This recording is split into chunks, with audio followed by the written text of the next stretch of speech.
qu'est-ce que je fais dans la vie? Donc, je suis sûr que vous avez déjà vu les supercars que j'ai achetés, les montres que j'ai achetées, etc. Je suis relativement jeune.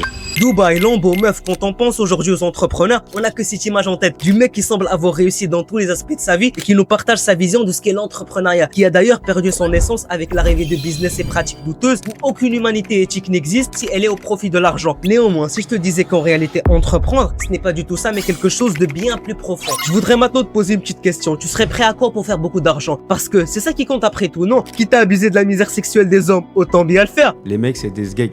Ceux qui ont entre 25 et 40, ils dépensent. C'est des mecs, ils sont en situation de fragilité relationnelle, ils ont besoin d'avoir du contact. Fragilité relationnelle. Ils ont besoin d'avoir des meufs, tu vois, sauf qu'ils en ont pas. Ouais, exploiter des femmes séduites par le gain facile. Il y a des gens qui parlent d'exploitation de femmes, vous vous rendez compte? J'ai rendu des meufs millionnaires alors qu'elles avaient même pas 20 piges. Je me suis rendu millionnaire par extension, tu vois, c'est pareil. Bah bizarrement, l'OFM repose sur ces deux piliers. Un business dans lequel tu peux justement en faire beaucoup. La seule condition nécessaire, c'est que tu dois avoir un téléphone, une co, plus aucune race. Pour ceux qui vivent dans une grotte à la différence des sites porno, on voit des meufs à poil. Sur OnlyFans, la plateforme de ce fameux business ou celle qui lui ressemble, on peut la voir tout aussi nue, mais il faut payer un abonnement. Et on peut entretenir une relation directe et intime avec elle. Cependant, pour débloquer cette exclusivité, il nous faut déballer encore plus le portefeuille. L'ironie dans cette histoire, c'est que c'est même pas avec elle qu'on parle, mais avec ce fameux manager qui gère son compte. Il va exploiter le fantasme du lien des gars qui croient qu'ils ont avec la fille pour lui soutirer toujours plus d'argent. Quant à leurs modèles qui vont influencer et pas manipuler, il y a une subtilité, oui, parce que tu crois que la somme que gagne Sophie Reyne, c'est la norme pour ses modèles.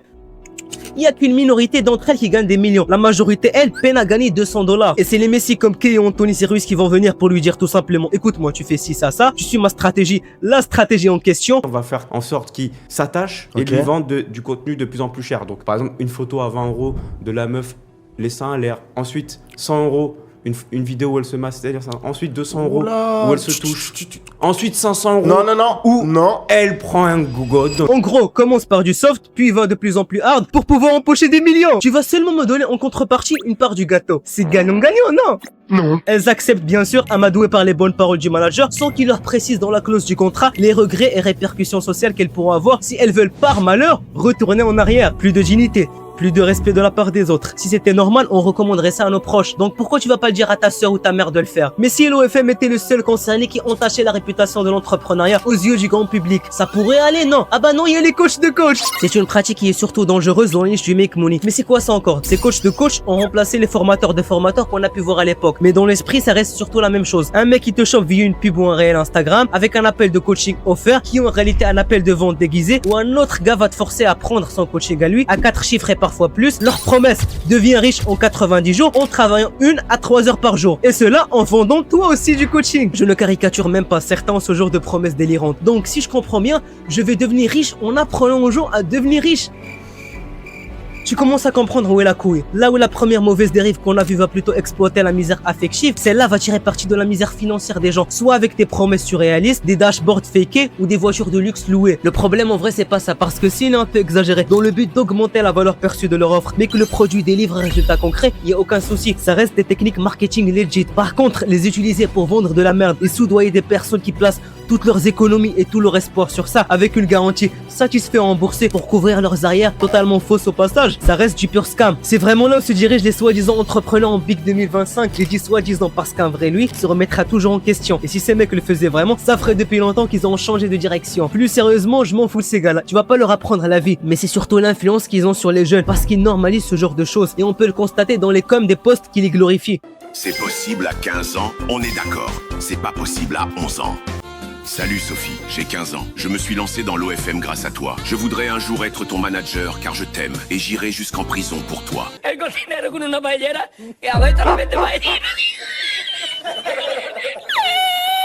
Je sais pertinemment que si j'aurais été plus jeune et immature, j'aurais fait ce genre de truc. Ah bah en fait, je l'ai déjà fait parce que quand j'ai commencé, je voulais faire de l'argent à tout prix. Donc j'ai suivi un coach de coach qui m'a appris le business des pages à thème. C'est les pages de motivation IA qu'on peut beaucoup voir sur Instagram. Et à mon tour, après avoir fait monter un compte à 10K, j'ai décidé de vendre un ebook à 97 balles qui apprenait aux gens à faire de l'argent. Alors que je rappelle, J'ai jamais fait d'oseille en ligne, pas très éthique de ma part. En plus, made in ChatGPT. J'ai floppé heureusement. Si moi j'ai été attiré par le gain facile, c'est que beaucoup d'autres peuvent tomber dans le piège en voyant ces lifestyles, ces voitures de luxe qui sont juste des preuves sociales pour empocher encore plus. Mais que j'ai totalement cru à mes débuts. Heureusement, j'ai pu me remettre en question et apprendre de mes erreurs. Cependant, ça aurait été mieux que je me fasse dès le début pas avoir. C'est ça en réalité le pire dans tout ça. C'est qu'ils nous vendent l'archétype du businessman de Dubaï, une vision totalement erronée de ce qu'est l'entrepreneuriat. Dans l'imaginaire collectif, un mec qui gagne bien sa vie sort H24 ken des meufs en soirée à Dubaï, a une Rolex, une Lobo. Ah bah non, en fait la Lambo c'est plus d'actu, c'est pour les pauvres. Faut maintenant un yacht. Bref, une vie de rêve où tous ces entrepreneurs sont potes. Alors qu'en réalité c'est que pour le business. Même les relations sociales et parasociales sont fausses. Et bien évidemment aussi ils nous partagent leur quotidien incroyable. Ces profils que je viens de décrire ont envahi ces dernières années ton feed Insta. Et comme j'ai dit un peu avant, ils ont envahi celui de l'ado qui a un téléphone, qui va croire que pour faire du fric, faut forcément être un proxénète 2.0 qui manipule les filles qui n'ont rien dans le crâne, comme disent certains, et détruit leur vie. À cet âge-là, beaucoup se cherchent encore. Alors quand ils vont voir les vidéos d'un mec qui a réussi, qui leur produit qu'il peut faire beaucoup d'oseille en travaillant très peu, ils vont se dire je dois être forcément comme lui et que la vie qu'il mène est la bonne. Par contre, eux savent très bien que ça fait vendre car ça donne envie à ces gamins de faire pareil. Ok, tout le monde peut l'avoir, etc. Elle a des formes de fou, etc. Mais au fond, il n'y a que moi qui la touche. Il n'y a que moi qui la... Kaya Kobeme.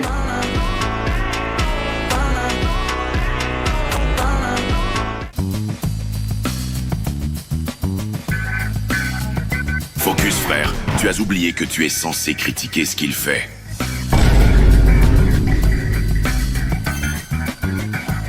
Voilà Yasser, mais arrête de faire ce jeu d'acteur digne d'Astérion.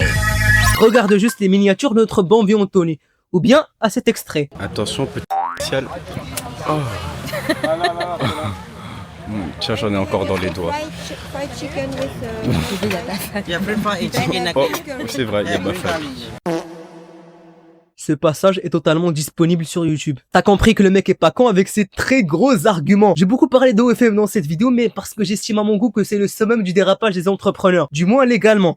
Merde, j'ai oublié que le FMIA existe. Sauf que quand tu fais tous ces magouilles, les conséquences de tes actes te rattrapent très vite. Quand t'es un requin, tu vas pas être surpris d'être douillé à ton tour par des requins. C'est triste mais vrai. Moi personnellement qui entreprends, je veux aussi faire un max de blé, mais je veux le faire en construisant quelque chose dont je pourrais être fier à l'avenir et avec des personnes qui m'épauleront sur mon projet. La transition est parfaite car si on revient au racine du mot entreprendre, ça veut tout simplement dire se saisir pour mettre en œuvre quelque chose qui va être propre à chacun, ton truc à toi. Maintenant, si je te disais que beaucoup de chefs d'entreprise regrettent d'avoir vendu leur boîte alors qu'ils ont empoché un max de blé. Entreprendre, c'est pas que faire de l'oseille. Pour ça, il faut s'appliquer à soi-même plusieurs principes. L'un d'entre eux est de d'abord se détacher de la foule, car c'est pas parce que tout le monde fait quelque chose que tu dois forcément à ton tour le faire. Cependant, c'est pas pour autant que tu vas cracher sur eux. Dis-toi qu'un entrepreneur, c'est pas un métier mais un statut, et que sans ses salariés, le monde va pas tourner. Il est facile de se tenir debout avec la foule, il faut du courage pour rester seul. Cette citation s'applique aussi à ces mecs en lambeaux qui doivent les louer et jouer des personnages qu'ils ne sont pas pour plaire à la majorité. Ce que je veux que tu retiennes de ce premier principe, c'est la valeur du courage qui, à mes yeux, est nécessaire pour développer toutes les autres. Le courage de ne pas être parmi la masse. Ensuite, deuxième principe, faut commencer par soi. Puisque c'est en te recentrant sur toi, qui signifie un peu passer par toute la case dev perso, sport, douche froide, méditation, que tu pourras éclairer les autres. Exemple, quand une personne est musclée, elle aura tendance à plus inspirer les gens qui l'entourent. Faut que tu aies des hauts standards, que tu aies de l'intégrité. Ta première entreprise est avant tout toi. Le troisième principe, c'est d'avoir des croyances. Qu'importe si elles sont fausses ou vraies, le plus important, c'est qu'elles vont te permettre d'avancer dans la bonne direction. Pour les développer, tu peux t'inspirer de quelqu'un dont tu as une estime. Ça veut pas dire que tu dois l'idolâtrer et boire tout ce qu'il te raconte. Surtout dans ce milieu des réseaux, néanmoins tu peux assimiler des qualités que t'aimes bien chez eux. Exemple, je kiffe David Goggins, mais ce que j'aime vraiment chez lui, c'est sa discipline,